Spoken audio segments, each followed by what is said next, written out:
Set myself free. Be found everything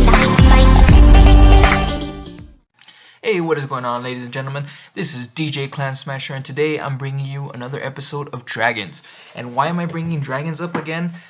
So the other video that I showed, I was still very new at it because I was barely learning how the dragons worked and everything. And it still works, don't get me wrong. That attack is still very powerful, but I'm gonna show you a few different ways of attacking with the dragons. But I'm mainly gonna focus on the back end loons. That is where I've seen the most success. So Trav here does a great job of placing a giant with two wizards because you want to make sure that the king and queen walk the right direction. So for instance, in this case, the king and queen are gonna walk from 12 to 9 o'clock. And then he's gonna place the dragons from 12 to 3 o'clock to go down. So that's how this attack is gonna play. So this specific attack, the reason why I'm showing you at the very beginning is because I do like the way Trav did a great job of clearing up the pathway for the heroes to go down.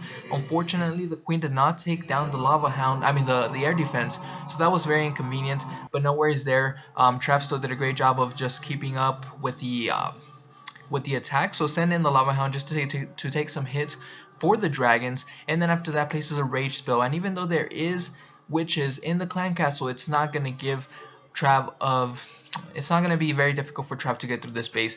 Placed a very nice Grand Warden ability which kept all the dragons alive, and then finally send in the clone to clone the loons. So that's the difference there too as well, guys, because before in the other videos we would just clone the dragons. You can definitely still clone the dragons. I would recommend, if you do clone the dragons, clone the one that's all the way to the front, because those dragons are gonna disappear after a while. So it's always best that those are the ones that take the hits and not the actual dragons that are yours. So anyways, guys, this base is pretty much overwhelmed at this point. There's so many loons left, so many dragons, and after that is pretty much game over. And Trav killed it right here with this 11v10. So I'll be showing you two more 11v10s, one by GP and one by myself. And then after that, I'm going to go in and show you an 11v11 hit that I did. Not necessarily in war, but it was just raiding, but it was a pretty strong 11v11.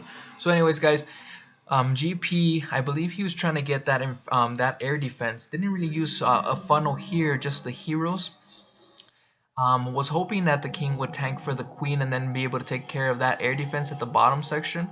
But then after that, kind of started the dragon process from 12 to 3, use the queen ability, and then the queen is going to be able to take care of the air defense eventually, not at the very start because the king is still in the way, which makes it a little bit inconvenient.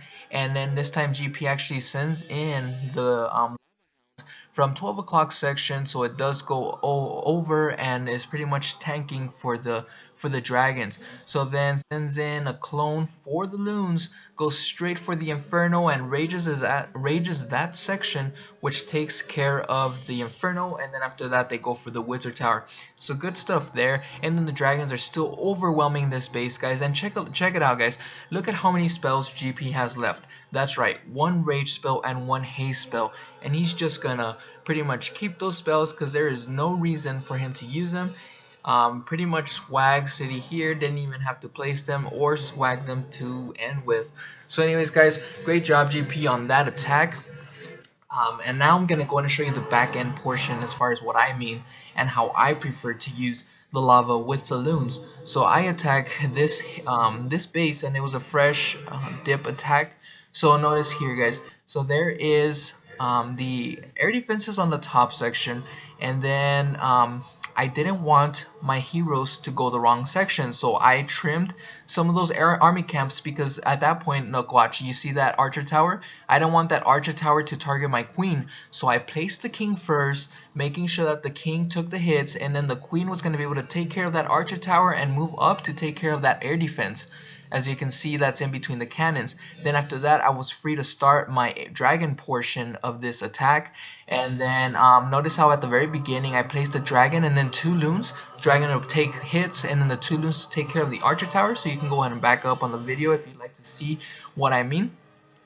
And then after that, I just place a rage spell to get through the inferno, and then place another rage spell That's going to be closer to the wizard towers, just because I noticed that the Teslas popped out, so I didn't want all my dragons to die. It's not really too much of a big deal because you have so many dragons, but I just want to make sure that I could clear that. So then watch, that's what I mean, guys. So I placed the lava hound on the back and sent in a few loons with it, and then I cloned, and then I sent a rage spell right away. So it pretty much took care of that section, and it was overkill from here, guys. Look at how many dragons I have left, all of the loons that are still alive, and then I even had a little pumpkin guy, the pumpkin barbarian, just because I didn't really know what else to take, and I figured I can just move those skeletons away from you know, from all my dragons. That way they're not having a hard time trying to kill each and every single one of those skellies. So anyways, guys, that wraps it up right there.